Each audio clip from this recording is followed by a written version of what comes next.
সকল প্রান্তের পালিয়ে থাকা এইসব লীগদেরকে এই ডিমটা আমি ডেডিকেট করছি। তবে আমরা তো এখন কাঁচা ডিম আছে, ওরা এটা কাঁচা থাকবে না সিদ্ধ থাকবে আসলে আমি জানি না তখন।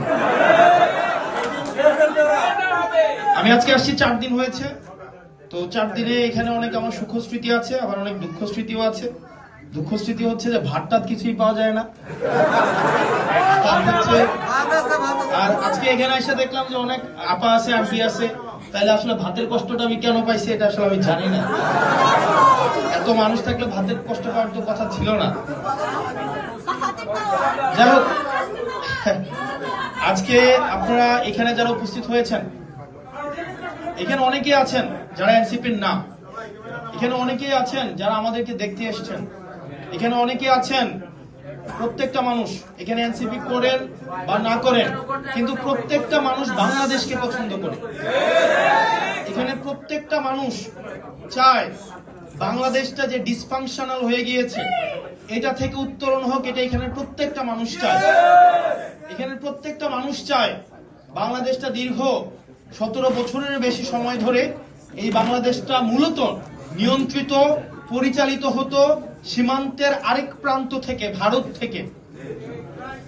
আসলে অনেকেই বলে যে আওয়ামী লীগ তো আসলে একটা রাজনৈতিক দল, এটাকে আসলে গতকাল অক্সফোর্ড ইউনিভার্সিটিতে আমাকে জিজ্ঞেস করা হয়েছিল যে এটাকে আর রাজনীতি করতে দেওয়া হবে কি হবে না। এটা পিপল ডিসাইড করেছে 5ই আগস্ট, যখন সেটা জনসমর্থন হারিয়েছে সে কারণে এই দলের নেত্রী দেশ থেকে পালিয়ে যেতে বাধ্য হয়েছে। একই সাথে সাথে যদি এই দল দেশকে ভালোবাসতো তাহলে এই দল কখনোই নিজের দেশের মানুষকে গুলি করে হত্যা করতো না। আপনারা দেখেছেন হেলিকপ্টার থেকে গুলি করা হয়েছে, আপনারা দেখেছেন শিশু, কিশোর, বৃদ্ধ, কৃষক, ছাত্র, মাদ্রাসা ছাত্র, কলেজের ছাত্র, ইংলিশ মিডিয়ামের ছাত্র, এখানে হচ্ছে হিন্দু, মুসলমান, ধনী, গরিব, মা, বাবা, এখানে প্রত্যেকটা হিন্দু মুসলমান সহ প্রত্যেকটা মানুষ এখানে হচ্ছে উপস্থিত হয়েছিল ওই আন্দোলনে। এখানে অনেক মানুষ উপস্থিত হয়েছিল যাদের চাকরির কোনো প্রয়োজন নাই। এই যে আপনারা যারা ডায়াসপোরা কমিউনিটি আছেন, আপনারা বিশ্বের বিভিন্ন প্রান্তে, আপনারা যারা জুলাই অংশগ্রহণ করেছিলেন, আপনারা কি চাকরির জন্য অংশগ্রহণ করেছিলেন? আপনাদের কি কোনো চাকরির দরকার হয়েছিল? আপনাদের আমি অনেককেই দেখি ইউরোপিয়ান পাসপোর্ট শুধুমাত্র হোল্ড করে তারা একটা গেট দিয়ে যাবে, আর এটা হচ্ছে নন ইউরোপিয়ান পাসপোর্ট যারা হোল্ড করে তারা একটা গেট দিয়ে যাবে। অথচ আপনি বাংলাদেশে যান, আপনি গিয়ে দেখবেন ভিআইপি, সিআইপি, এইপি, সেইপি, সাধারণ, এইটা সেটা। অথচ দেখেন এই ভিআইপি মানুষদের মধ্যে বেশিরভাগ মানুষই হচ্ছে দেশ থেকে বিদেশে টাকা পাচার করে। এক ধরনের রাষ্ট্রীয় এক ধরনের একটা পরিচয় ছিল, তারপর একটা পরিচয় বর্তমানে আমি হোল্ড করি। এই কাঠামোটা এমন একটা কাঠামো যেখানে আপনাকে আসলে স্যার হইতে বাধ্য করবে, এবং 2টা বাক্য বললে অন্তত 12 বার স্যার বলবে যে স্যার স্যার, জি sir, sir sir sir sir sir, মানে that kind of sense you will be given যে আপনি 15 দিন না যাইতেই হচ্ছে আপনি একটা ফিল করবেন যে আপনি, মানে আমরা বলি না যে আমরা সবাই ইকুয়াল, কিন্তু ওই সময় একটু পরে মনে হবে, কিছুদিন পরে মনে হবে আমরা মোর ইকুয়াল।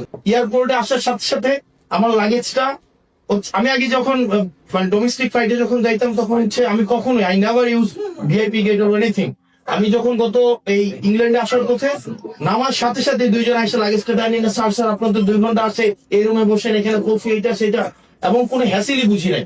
আমি আসাদুল্লাহ আপনাদেরকে কথা দিয়ে যাচ্ছি, যতদিন না পর্যন্ত এয়ারপোর্টে আমি আমার জায়গা থেকে পরিবর্তন তো শুরু করতে হয় কোন না কোন একটা জায়গা থেকে। আমি আপনাদেরকে কথা দিয়ে যাচ্ছি, আমি আমার জীবনে লাস্ট এইখানে আসার পথে ভিআইপি ব্যবহার করেছি, এবং এটাই শেষবার। আমরা এনসিপি সেই জায়গা থেকে আপনাদেরকে কমিটমেন্ট দিতে চাই, আমরা বাংলাদেশে, আপনি এনসিপি কে পছন্দ করেন বা না করেন, আপনি যে কোনো গণতান্ত্রিক রাজনৈতিক দলের অংশ হন, সেটা আমরা চাই। আমরা চাই বাংলাদেশে আপনাদের মিনিংফুল এনগেজমেন্ট হোক, ইন্টালেকচুয়াল এনগেজমেন্ট হোক, administrative. He is no more in that hospital. He has resigned.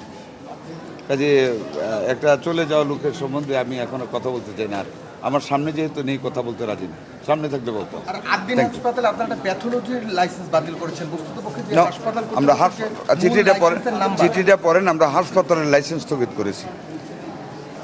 আমরা যে শোকজটা করেছিলাম ওইখানে নাম্বারটা ইনঅ্যাডভার্টেন্টলি একটা clerical mistake, that is not acceptable in the eye of law. আমরা যেটা লাইসেন্স বাতিল করেছি সেখানে নাম্বার দেওয়ার দরকার পড়ে না, আমরা বলেছি হাসপাতালের লাইসেন্স বাতিল করেছি। এক্স্যাক্টলি ওয়ার্ডটা আছে এই সেন্টেন্সটা আছে। সেক্ষেত্রে তো মানে আবদিন হাসপাতালে আরো কতগুলো হাসপাতাল রয়েছে বিভিন্ন জায়গায়, সেটা কি একই লাইসেন্স করে বা নো নো সেপারেট এই হাসপাতালটা হাসপাতালের সামনে এখন পুলিশের প্রহরা নাই, এটা দরকার তো পড়ে না। আমরা তো হাসপাতাল বন্ধ করে দিয়েছি, কাজে আমরা কেন পুলিশ রাখবো এখানে? আর আপনি বলেছেন পোস্টমর্টম করেননি বাবা মায়ের, সেক্ষেত্রে পোস্টমর্টম ছাড়া কি আইনি পদক্ষেপ প্রপারলি করা সম্ভব বলে আপনি মনে করেন? একটা বেনিফিট পায় আসামিরা, তবে এই ক্ষেত্রে পাবে না আমার বিশ্বাস, কারণ আদালত জানে কি নির্মমভাবে মানে 6টা শিশু কি নির্মম পরিস্থিতিতে তারা মারা গেছে। ইট ওয়াজ এ ভেরি সেন্সিটিভ ইস্যু, আদালত জানে। আমার বিশ্বাস এই বেনিফিট আদালত ওনাদেরকে দিবেন না, কারণ একটা ফৌজদারি মামলা হয়েছে ওনাদের বিরুদ্ধে ডিসি স্টের পক্ষ থেকে, তার মানে কি অপরাধীরা বিচার পাচ্ছে?